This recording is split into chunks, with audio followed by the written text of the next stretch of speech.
Good morning. Good morning. We are set to go. So we will be getting started in about 3 or 4 minutes.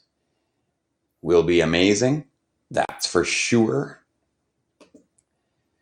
And welcome to your last class online for the year. That's right. This is your last class for the year.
Good morning.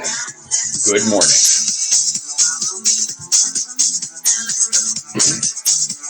Beautiful overcast morning here in Maple Ridge as we get set to go with our last math camp video of the year. That is right. We'll be starting in 2 minutes. If you are watching a recording, you can fast forward a minute or so, or enjoy the soothing sound of Alex Gondino.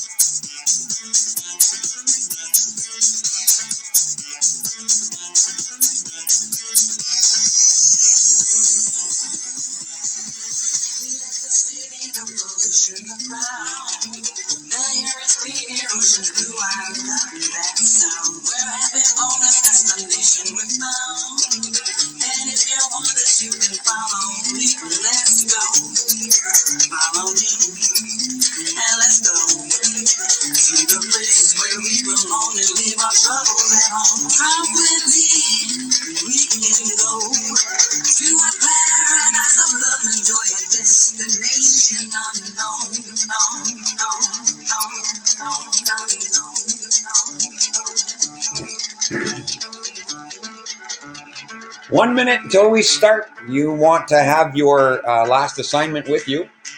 We're going to be going over the last assignment. Thank you, those of you that sent it to me. No need. I looked at it just for the pure pleasure of seeing some math, but we'll be marking it together today. So have your last assignment out with you.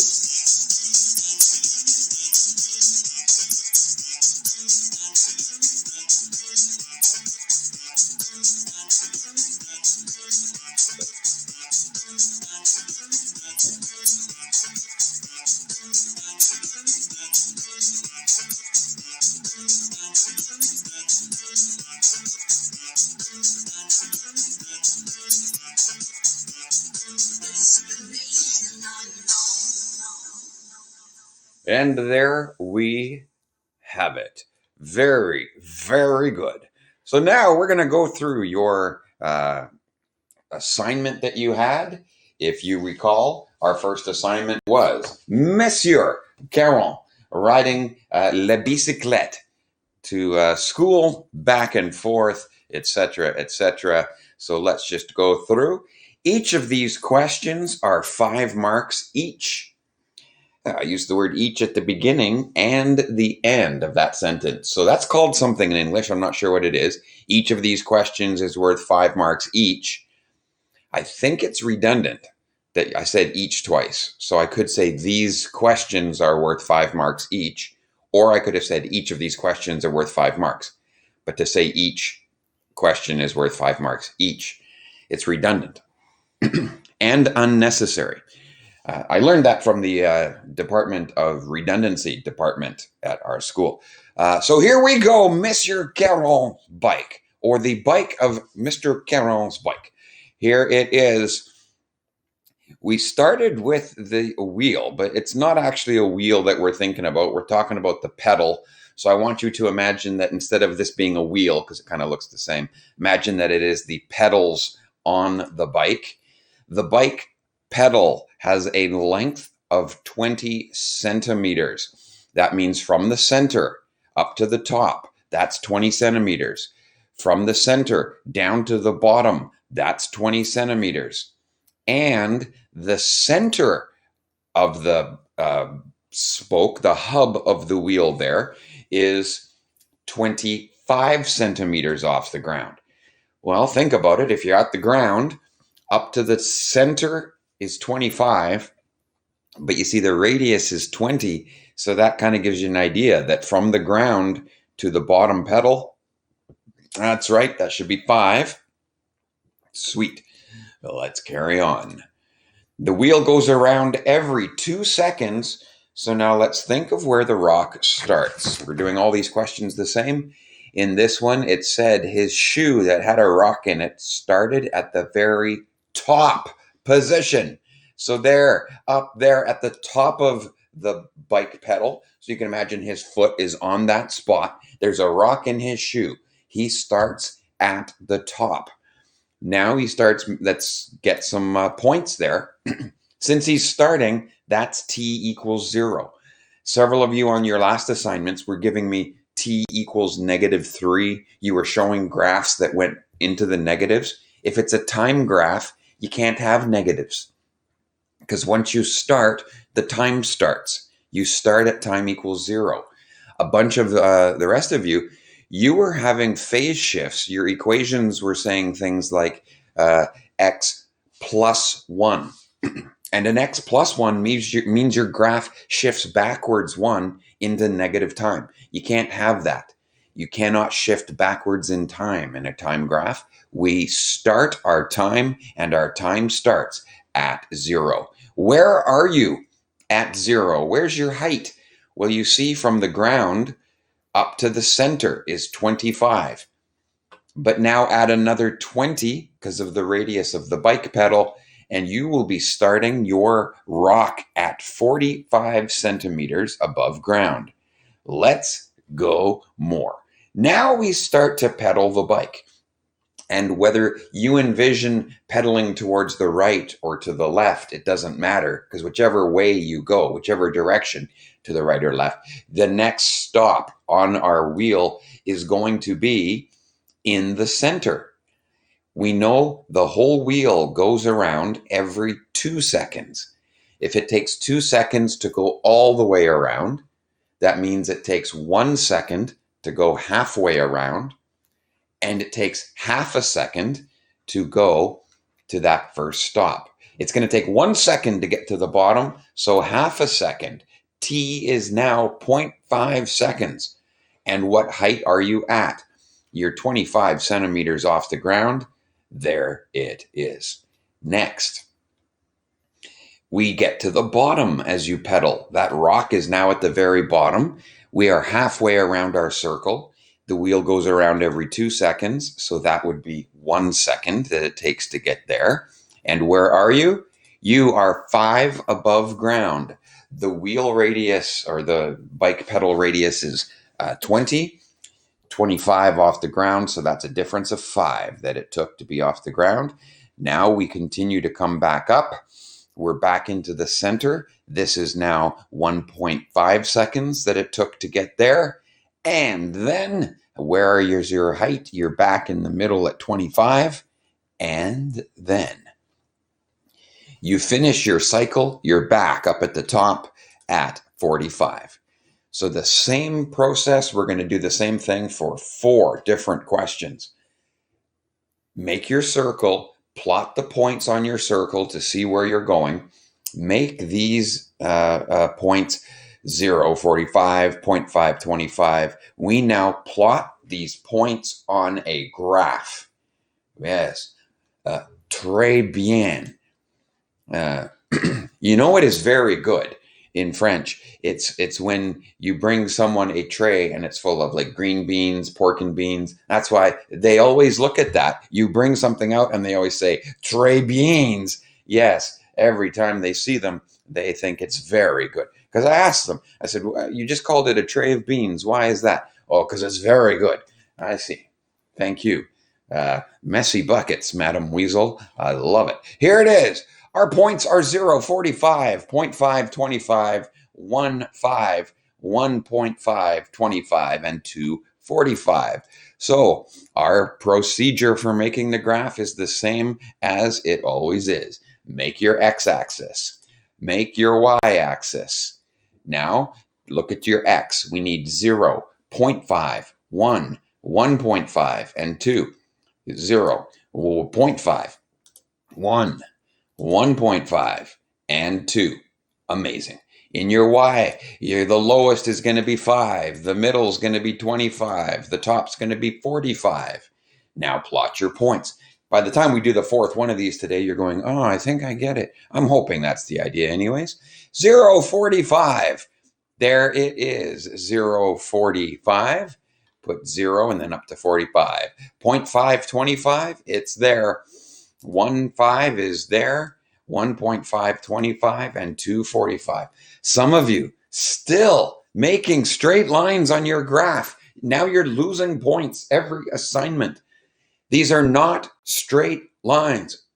Wow, getting all set. Remember, they're not straight lines. Curvy. These middle 3 points should look like the bottom half of a circle. Remember, it's a curve, no straight lines. Once you plot all your points, it should look like that. That's not a V. There's a little portion of straightness, but it's not even actually straight. It is 2 halves of a circle. See, curvy, curvy. Very, very nice. Now you've got your graph. So if your graph looks like this, you get 2 marks. So make sure that your graph starts at 0.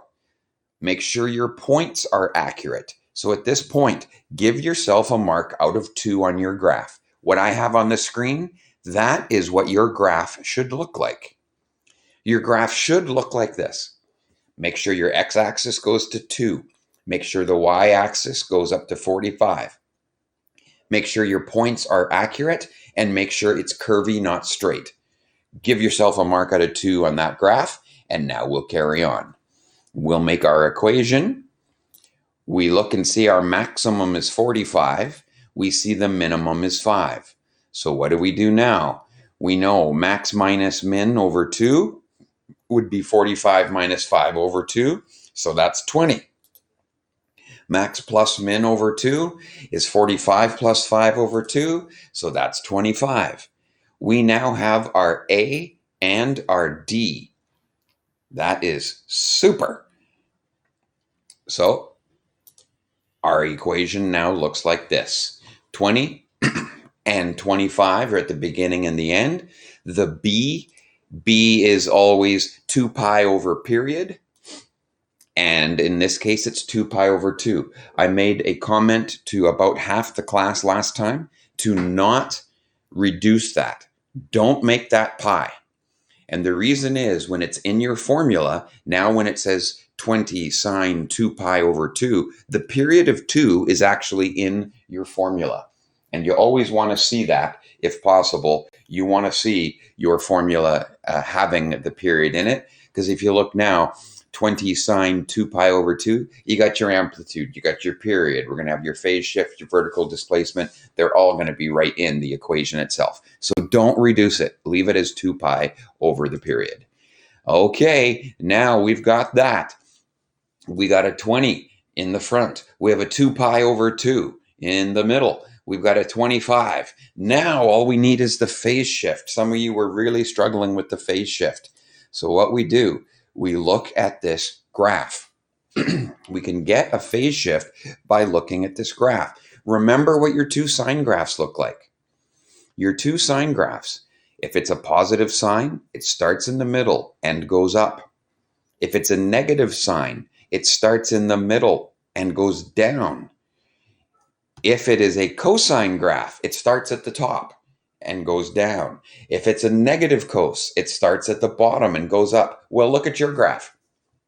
Your graph is a cosine graph. No phase shift needed. So that would be the easiest question to get right away, the easiest formula. Get one of your cosine questions. Notice the graph we made and the third graph along the bottom, they're the exact same graph. So we don't need any phase shift on that one. However, we also need a sine graph. So look now at your sine graph. Let's go on the very first one. If I'm looking at this very first sine graph, see how it starts in the middle and it goes up. Now look at your graph above it. Look at the one that we made. Can you find a point that's in the middle but going up? Look all the way over to 1.5 seconds. If you see, we're at 1.5 seconds, and that's the middle of the graph going up. So since that's 1.5, that's our phase shift. And we could put a minus 1.5 in for the sine. Okay? What if you wanted to make a negative sine graph? Look at your negative sine graph. It starts in the middle and goes down. Now look at the graph you made and look at 0.5 seconds. Look the point that you made at 0.5 seconds. Notice it's in the middle and going down. Since it's in the middle and going down at 0.5, our phase shift for a negative sign would be 0.5, and we'd put x minus 0.5 because we have to shift forward. So here we go.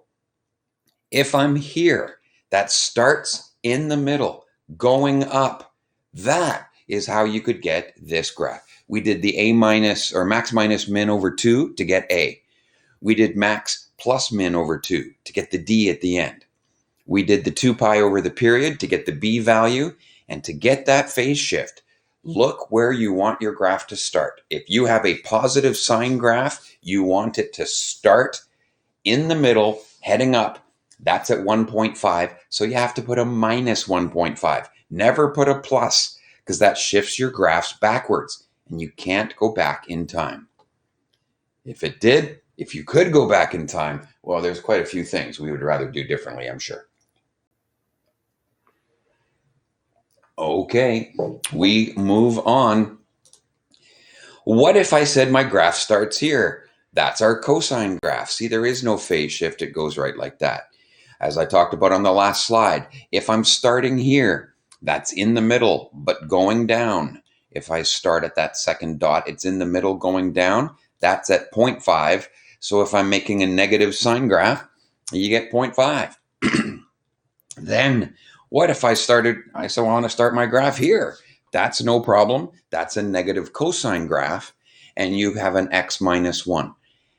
If you have one of those two sine graphs, one of those two sine equations, give yourself a mark.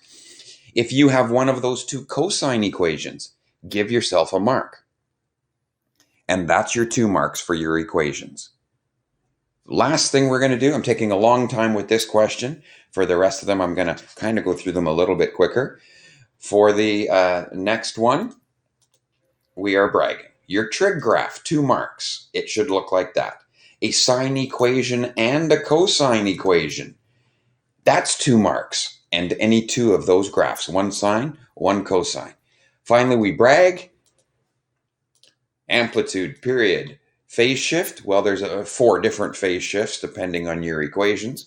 And your vertical displacement, you get 1 mark for bragging correctly. Give yourself a mark out of 5 on La bicyclette du Monsieur Caron.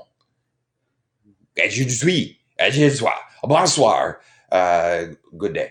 That is your French question. See, it's a French math question. I tried to avoid anything with the number 33 or the fraction 1/3. I tried to avoid that, as Monsieur Caron cannot say that. He has tried to come into my class many times to talk about the turdy tree and a turd, and just cannot do it. I draw pictures on the board, try to help him through, but he cannot get it. That one a turd. No. Here we go. On to question number 2. Another 5 marks for your Mr. Bulat question. I tried to get a picture of him. I asked him to send me one. He didn't. So next time you see Mr. Bulat, say you're really disappointed he didn't have one. He went to a dad joke convention as the guest speaker, obviously. And it's 11:45 when he starts. And we've been through this one as well. We know that the clock's going to go from 11:45. Now watch, it's the minute hand. Right now, it's the one pointing to the number 9. As time goes along, that minute hand's going to go up to 12 at 12 o'clock. It'll be at 3 when it's 12:15. It's going to be at 6 when it's 12:30. It's going to be back at 9 at 12:45 in 1 hour. So now, let's do this just like we did before. We have a clock. The length of the arm, it said, is 30 centimeters long. That means 30 to the top, 30 to the bottom. The clock is sitting 70 meters off the ground, so we are all set now to start. Where do we start? The hand is starting over there at the 9. So when we start, what time do we start that at? It's starting right there. We say that's t equals 0, not t equals negative anything. No negative times. We start when t is 0. And how high off the ground are you? The clock is 70 off the ground, plus the 30 for the hand of the clock. You're at 100 off the ground. You then go up to there. Time has now elapsed. It's 15 minutes that's gone by. And you are now at 130 because you've gone up that extra 30 from the radius of the hand of the clock.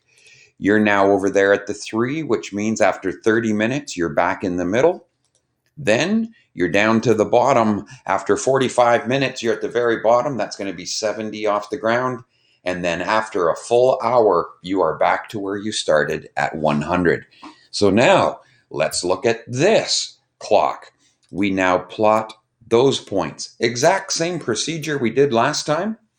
Rewatch the video if I do start to go too fast, but here we go. Our points are those. So we draw the x-axis, we draw the y-axis, our x points.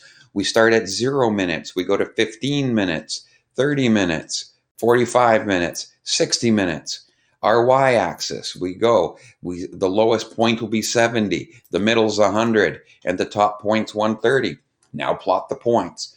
T is 0, we start at 100. At 15, we're up to 130. At 30, we're down to 100. And then 45, 70, and 60, 100. Bam, we've plotted those points. We're going to connect these dots, but remember, it's not straight lines. Remember, it's a curve. So these first 3 points should look like the top half of a circle. The bottom, or the last 3 points should look like the bottom half of a circle. And we get a lovely sine graph that will look like this. Now let's make an equation for something that is so beautiful as this sine graph. There's your maximum point. It's at 130. Your minimum point is 70. And we need the max and the min because that's how you find A. Max minus min over 2. It's going to be 30. Or it's how you're going to find D. Max plus min over 2. It's going to be 100. Booyah! Amazing. There's your A and your D. You got them already. There's your A and D put into your equation. Now we can get B. B is always 2 pi over the period. How long did this graph take to go all the way around? 60 minutes to go around because we're following the minute hand. And remember, math fans, don't reduce that. Don't make that pi over 30 because you want your equation to have the period in the equation.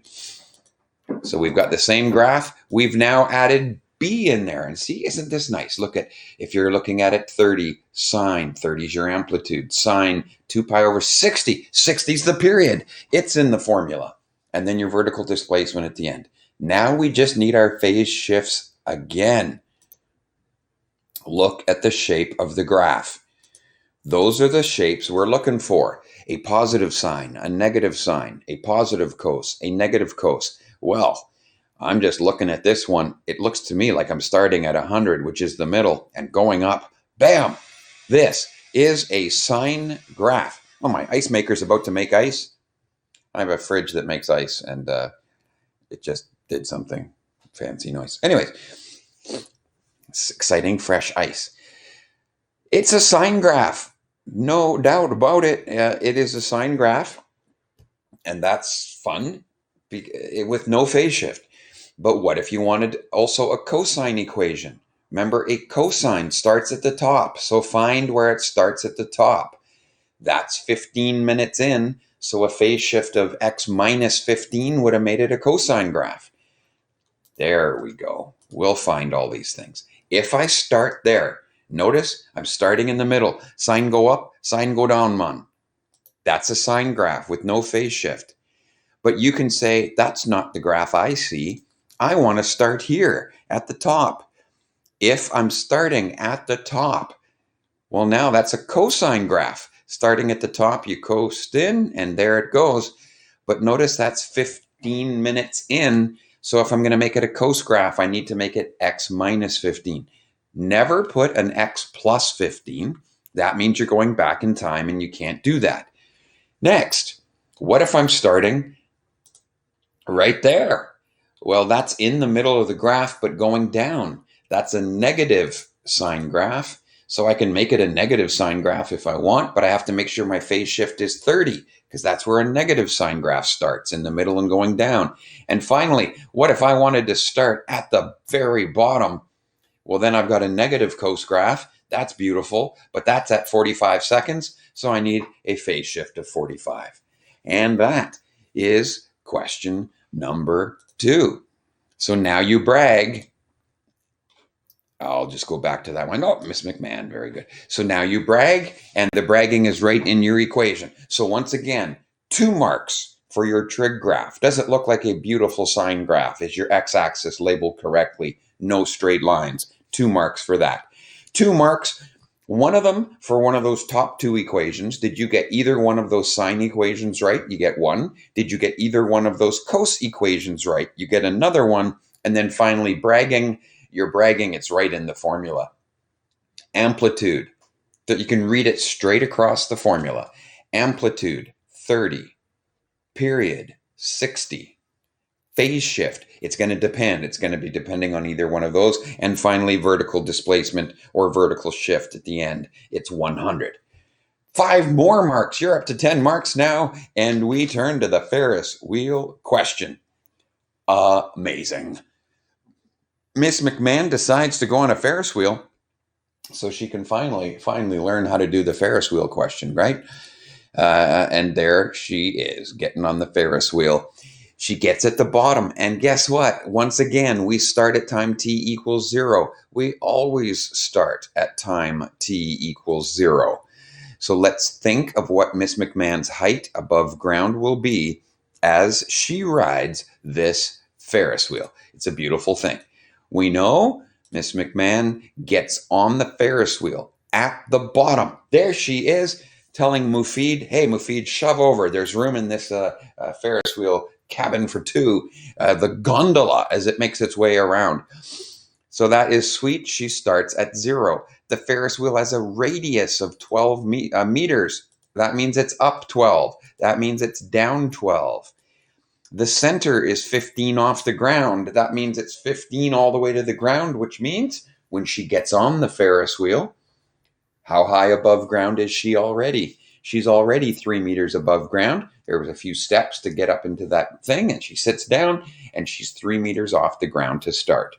Her minimum height's 3.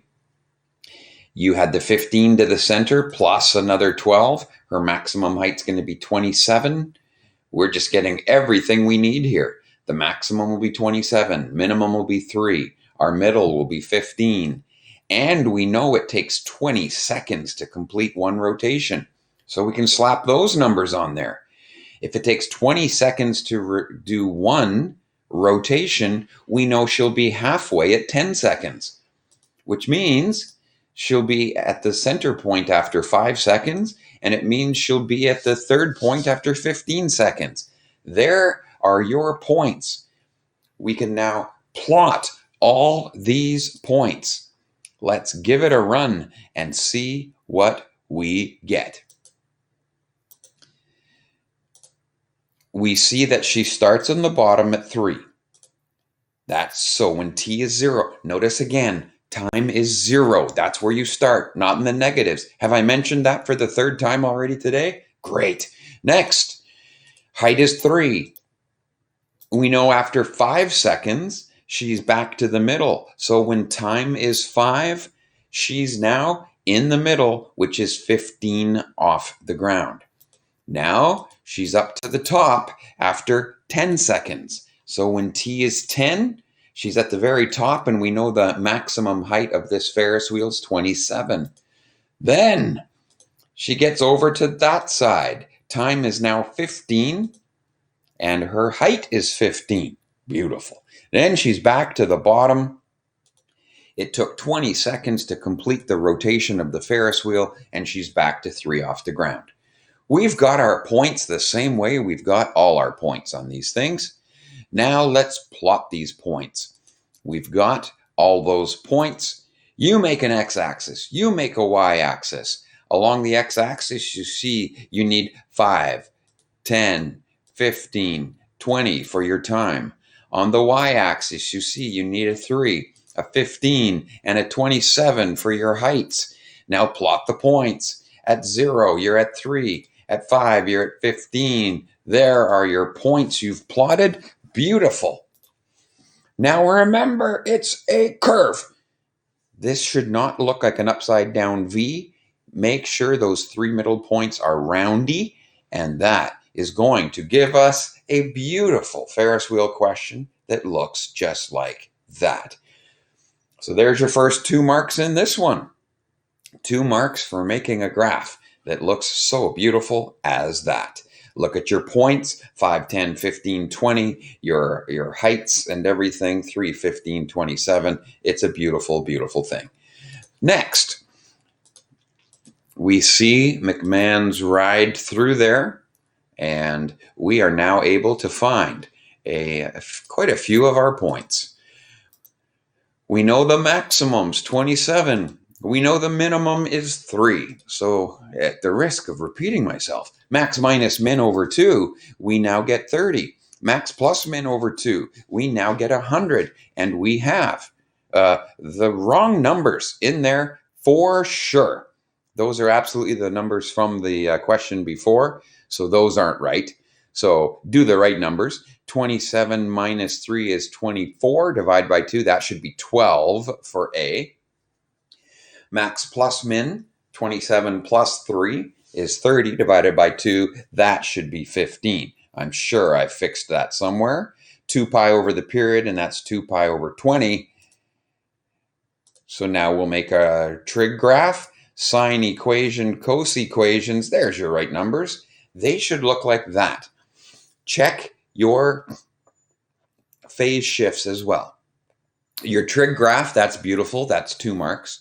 Your trig equation, you need 1 sine equation. So either one of those top 2 equations. If you used positive sine, your phase shift should be x minus 5. If you used a negative sign, the phase shift would have been 15. Cosine, your phase shift is 10. Notice you do not reduce to 2 pi over 20. You need 1 sine and 1 cos, and we brag accordingly. Your amplitude was 12, period 20, phase shift, it's depending on the equation, vertical displacement. Give yourself 5 marks for the Ferris wheel question, and we are getting set. This is your last question online with me ever. It is the gorgeous, beautiful, amazing man known as Mr. Bell. So there we have it. We are going to go through and see, and you notice on the sheet I assigned to you, Mr. Bell is avid surfing fan, as well as his friend, he took surfing with him, Justin Bieber. So let's have a quick look at this. In this question, this is your challenge question for the end of the year. The graph is first. That's right. First, we're going to make the graph in this question. X-axis, y-axis.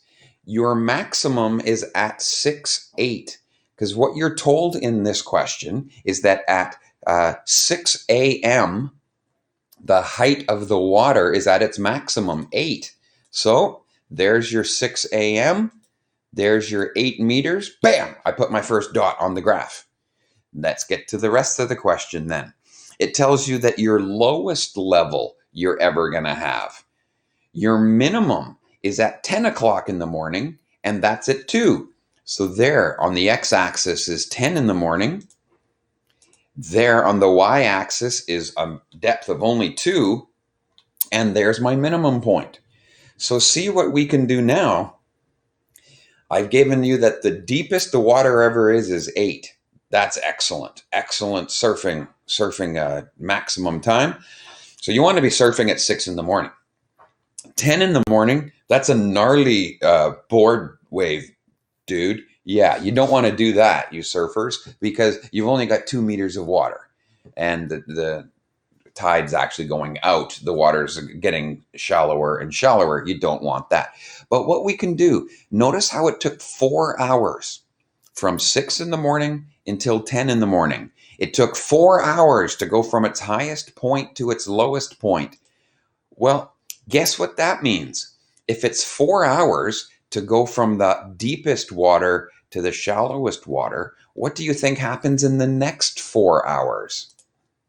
What do you think happened in the previous 4 hours? That's right. We can continue that if it takes 4 hours to go from the top to the bottom, it must take 4 hours to go from the bottom to the top. So the next time you're back at the top, another 4 hours later there will be 14. I can add 10 plus 4. What about the midpoints in between? What's halfway in between 2 and 6? 4. Halfway in between 6 and 10 would be 8. So halfway vertically in between those is 5. And there's 2 more points for you. There's our graph. We make the graph first because we didn't have all these points. We just had a maximum, we had a min. That's all we had. So now we can get those points in between based on that pattern. Follow all of it. Every 2 hours, it goes lowest, middle, highest, middle, lowest, middle, highest, middle. You can keep this pattern going for the entire day. And so that means we must have started at midnight, right there at 5. Let's see. This is what your graph should look like. So for this one, for your trig graph, 2 points are available. I'm looking for the points, 2, 4, 6, 8, 10. I'm looking for your maximums at 6 and then 8. And then, 6 for the X, 8 for the Y. And then I'm looking for a minimum at 10 in the morning and a 2 for the minimum. There it is, a beautiful graph for the first 12 hours of the day from midnight. So if you're surfing, you want water, you can see the maximum times to go surfing. 6 in the morning is a good time. Right around noon will be a good time. 6 at night would be a good time. Midnight surfing the next day, probably not a good idea. But so let's see now about our equation. Maximum is 8, minimum is 2, and we're back to doing the same thing we've been doing. Max minus min over 2, good, I used the right numbers, that's 3. Max plus min over 2, that's going to be 5. Now I've got our A, we've got our D, B is 2 pi over the period. Look at the period of this graph. You see you have your first minimum at 2 in the morning. Your next minimum is at 10 in the morning. That's an 8-hour cycle. If it takes 4 hours to go from top to bottom, it takes another 4 hours to go from bottom to top. That's an 8-hour cycle. Phase shift, well, that's going to depend on your graph. If you're looking at the graph as it is right now, that looks like a negative sine graph. From the points we were given, it would be easy to make a bunch of them as we go. So your final answer, you get a beautiful trig graph that should look like this. Give yourself 2 marks for that. A sine equation and a cos equation. There are your 4 equations. So You want the A to be 3. You want the D to be 5. The period, you want 8. Don't reduce it to pi over 4. You should have the 2 pi over 8. And then those are the phase shifts that you would want. If for the negative cos you have x minus 10, that's perfectly acceptable as well. We then do our bragging. Amplitude, period, phase shift, and vertical displacement. Notice for time graphs, your phase shift should always be positive because you're always going forwards. And that's it. Amazingly, that is one assignment. That's why I gave you a week to work on it. You should now have in your possession a mark out of 20 marks. That's how we do these things all the time. Sketch a circle, get the radius, the centers, fill in the times, get your points, plot the points, make it circular, and then make an equation for that graph. So here is your final assignment. There is no final assignment. That was it. You have no more homework from me. What? We're done? Well, no, you're not done. I'm going to be giving you some review packages for the month of June. So what I will do, we have school. Now, I sent an email out on Monday saying sign up for the extra help sessions. And your time slot is 11:45 to 12:45. A bunch of you emailing me now saying, I know the course is over. Now what can I do to get more marks? And I'm suggesting, well, come in for extra help. Well, so far, no one has signed up for any extra help. Not one person, not even the people that are asking for much higher marks. So your time slot's 11:45 to 12:45. If you have another teacher you have to see at that time, I understand completely. I could make room for you at a different time slot. We need to talk, but that is it. Up next, I will go through what it is. Monday morning at 9 a.m., I'm not actually going to see you Monday morning at 9 a.m. What I'm going to do is I'll be emailing a review package out to you. It is a review package on logs. So we have exactly 3 weeks of school left. That's right. If you remember when I was counting down the numbers on the wall, we're now at 15. 1-5 is how many classes, how many school days are left? 15. You are in school 2,500 days in your career. You've got 15 left. Make them count. I will be in my room from 11:45 to 12:45 every day for those 15 days. You are welcome to sign up and have an appointment. Come on in. But what I'm going to do is either Sunday night, I might even do it Sunday night or Monday morning, I will email each of you a log review package. And for the first week of June, you're working on logs and reviewing it. In the second week of June, I'm sending you a transformations review package. You're working on transformations and reviewing it. The third week of June, I will send you a trigonometry review package, and you will go through the trig review, and that is it. I understand there is a convocation that will be happening. I will be there at the convocation, so I look forward to seeing you all there in person. I don't know what it's going to look like, whether everyone's going to be wrapped in plastic bags or I don't know, but I'll be there. I want to make sure I see each of you walk across the stage. For those in grade 11, I don't know what you're going to do that day. Probably not go to convocation. Anyway, my email address is there. Same email address I've always had for those unable to get a hold of me recently. And I look forward to working with you over these last 3 weeks. No homework for the weekend. Sorry, this class was so long. It's 45 minutes that I started it. But that's it. We're done. No more work for marks. The last thing you need to do now, email me your mark out of 20. We've got almost the whole class watching now. So I'm going to give you, let's say, till tomorrow morning or something. It's because there's only a few of you who aren't watching online. If you're watching online, then you've already got your mark out of 20. Send me your email now and you're done. That's it. Finished. Complete.